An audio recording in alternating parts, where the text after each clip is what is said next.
4টা আপনার ইমিউনোথেরাপি প্রায় লাখ খানি টাকার উপরে করে যাইতে একটা।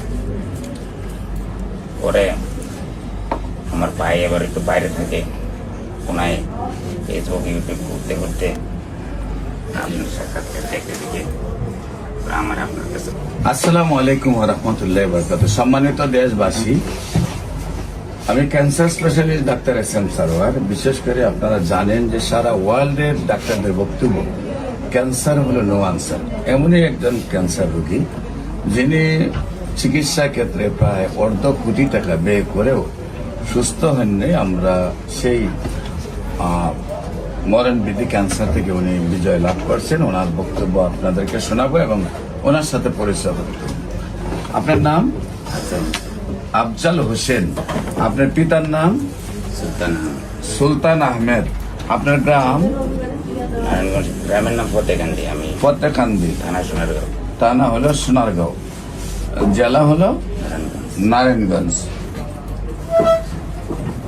আপনার বিশেষ করে কি সমস্যায় আপনি ভুগছিলেন? কোথায় কোথায় চিকিৎসা করছেন?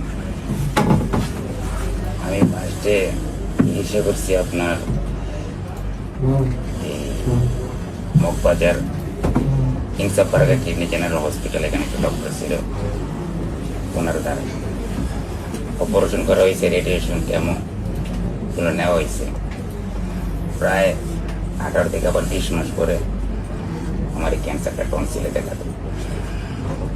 পরে আমি বাংলাদেশে অনেক জায়গায় ঘুরছি, অনেক টাকা ব্যয় করছি। করার পরে আমি আবার ইন্ডিয়া চলে গেছি। পরে ইন্ডিয়া রেডিয়েশন কেমন নেওয়ার পরে এরপরে আবার আমার এই জায়গায় দেখা দিচ্ছে থাইরয়েড। পরে থাইরয়েড অপারেশন করলাম। করার পরে মাস একখানি ভালো ছিল। দেখার পরে আমার শ্বাসকষ্ট দেখা দিচ্ছে। পরে আবার ইন্ডিয়ায় চলে যাই। যাওয়ার পরে আমার গলায় টিউব লাগাই দিচ্ছে শ্বাসকষ্টের জন্য। এখন আমার খাওয়া দাওয়া অসুবিধা ছিল ওই সময়। প্রায় আমি আরো 4টা আপনার ইমিউনোথেরাপি প্রায় লাখ খানি টাকার উপরে করে যাইতে একটা। পরে আমার ভাই এবার একটু বাইরে থাকে, কোনায় ফেসবুক ইউটিউব ঘুরতে ঘুরতে আপনার সাক্ষাৎকার দেখতে দেখে আমার আপনার কাছে। আচ্ছা, আপনার এলোপ্যাথিক চিকিৎসায় কত টাকা ব্যয় হয়েছে? কত? না বলি কেন? দেশের মানুষের যে অর্থনৈতিক সমস্যায় পড়ে, যারা আছে অনেকেই বাড়ি ঘর বিক্রি করে ফেলে। সেই ব্যাপারে মানুষকে সচেতন করার আমাদের দায়িত্ব। এই যে আপনি প্রায় 50 লক্ষ টাকা ব্যয় করছেন, আপনার আসিল বললে ব্যয় করছেন, না থাকলে তো এইটাও করতে পারতেন না। তো আপনি বিশেষ করে লুকাইবার কোনো কিছুই নাই। আজকে আপনাকে দেখে কিন্তু অন্যরা রাস্তা চিনবে। আপনি এই যে 50 লাখ টাকা ব্যয় করার পরে কি আপনি সুস্থ ছিলেন? সুস্থ তেমন কাছে শারীরিকভাবে আমি ছিলাম। শারীরিকভাবে সুস্থ ছিলেনই না। আমার কাছে আসছিলেন যখন নলটার মধ্যে যে ময়লা পড়তো সাইড দিয়ে। এখন আপনার চিকিৎসা করছেন আমার এখানে কয় মাস? অনলি এখন মাত্র 28 দিন। 28 দিন চিকিৎসা করছেন। এখন আপনার শারীরিক অবস্থা কেমন? এখন তো আলহামদুলিল্লাহ বলতে গেলে তুমি বলছি শ্বাসটা নিয়ে এটা বাদে তো আমি এখন শারীরিকভাবে সুস্থ মানুষ। মানে এখন শুধু টিউবটা লাগানো যায়, এটার মধ্যে বাতাসটা ঢুকে, এটা ছাড়া আপনার শারীরিকভাবে সব দিকে আল্লাহর রহমতে সুস্থ। এখন যদি আমরা আল্লাহর রহমতে রিপোর্ট করার পরে যদি দেখা যায় যে না টোটালি ক্যান্সারটা মুক্ত হয়ে গেছে, ওই টিউবটারে বন্ধ করে দিয়ে আবার মাংস দিয়ে ভরাট করে দেবো ইনশাআল্লাহ। তো বিশেষ করে দেশবাসীকে বলবো, 1 মাস আমরা চিকিৎসা করেছি। উনি বাংলাদেশ ইন্ডিয়া এমনি ভাবে চিকিৎসা করতে করতে 50 লক্ষ টাকা ব্যয় করার পরে উনি অসুস্থ ছিলেন, কথা বলতে পারতেন না, ময়লা জড়ত গলায়। আল্লাহ ওনাকে 1 মাসের চিকিৎসা সুস্থ করছেন। আপনার সবাই দোয়া করবেন উনি যেন স্থায়ীভাবে সুন্দরভাবে সুস্থ হয়ে যান।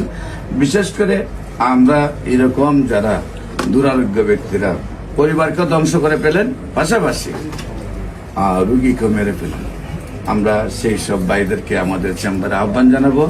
আপনারা আমাদের অফিস ভিজিট করুন, যে কোনো সময় আসলে আমাদের যেসব রোগীরা সুস্থ তাদের সাথে সাক্ষাৎ করেন।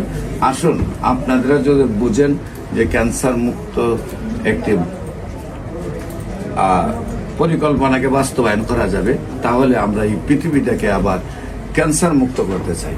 যেমনি ভাবে আমরা একসময় যক্কা হলে রক্ষা নেই বলতাম, একসময় আমরা টাইফয়েড হলে কোনো না কোনো অঙ্গ চলে যেত, একসময় বসন্ত হলে সমস্ত শরীর পচে যেত, একসময় ডায়রিয়া হলে সমস্ত গ্রামের মানুষ মারা যেত। সেই রোগগুলা যেহেতু এখন ভিত্তি নেই, এখন ক্যান্সার, কিডনি, থ্যালাসেমিয়া, এইডস রোগ, আমি বলবো সেটার কোনো ভিত্তি নেই। আপনার ক্যান্সার গবেষক ডাক্তার এস.এম. সরোয়ার ইউটিউবে সার্চ করলে প্রায় 5,500-এর ঊর্ধ্বে ক্যান্সার রোগী সাক্ষাৎকার পাবেন, যারা সুন্দরভাবে সুস্থ হয়েছেন। আমাদের মধ্যে আজকে হবিগঞ্জের পপুলার হাসপাতালের সম্মানিত এমডি সাহেব উপস্থিত আছেন। আমরা ওনাকে ওনার পরিচয় দিয়ে আজকে যে কেসটা দেখলেন এই ব্যাপারে দুইটি কথা বলার জন্য অনুরোধ জানাচ্ছি। বিসমিল্লাহির রহমানির রহিম। সম্মানিত উপস্থিত যারা আছেন, বিশেষ করে রুগীদের গার্জেন, ডাক্তার, আমি মোহাম্মদ তারেক আজিজ খান, পপুলার জেনারেল হাসপাতাল হবিগঞ্জ ব্যবস্থাপনা পরিচালক। আমি আসছিলাম ঢাকাতে ভিজিট করার জন্য, পাশাপাশি আমাদের অত্র এলাকার বড় ভাই যাদের আত্মীয়স্বজন বিশেষ করে ক্যান্সার অথবা কিডনির সমস্যা, যারা চিকিৎসা করে শেষ পর্যায়ে চলে আসছেন যে না আর আসলে আশা নেই, যে নিরুপায় একদম, আমি বলবো আপনারা একবার ভিজিট করেন, আসেন, আশা করি ভালো ফল পাবেন। অসংখ্য রুগী অলরেডি পেয়ে যাচ্ছে, আর আমিও বলবো আপনারা এসে ভিজিট করেন, আশা করি আপনারা উপকৃত হবেন। এতটুকু বলে আমি শেষ করলাম। সবাইকে আসসালামু আলাইকুম। সম্মানিত দেশবাসী, বিশেষ করে আমাদের পপুলার হাসপাতালের সম্মানিত ভাইস চেয়ারম্যানও উপস্থিত আছেন। আপনাদের সবাইকে আমরা বলবো যে কোনো সময় আমাদের অফিস ভিজিট করার জন্য। আমরা শনি, রবি, সোম সকাল 10টা থেকে বিকাল 5টা পর্যন্ত বাইতুল ভিউ লিফটের 11 পুরানা পল্টন বাইতুল জাতীয় মসজিদ বাইতুল মোকাররমের সামনে আমি শনি, রবি, সোম সকাল 10টা থেকে বিকাল 5টা পর্যন্ত রোগী দেখি, এবং হবিগঞ্জে মঙ্গল, বুধ, বৃহস্পতি সকাল 10টা থেকে বিকাল 5টা পর্যন্ত রোগী দেখি। আপনাদের যে কোনো প্রয়োজনে স্ক্রিনে দেওয়া নম্বরে যোগাযোগ করার জন্য আহ্বান জানিয়ে শেষ করছি। সবাইকে ধন্যবাদ। আসসালামু আলাইকুম ওয়া রাহমাতুল্লাহ।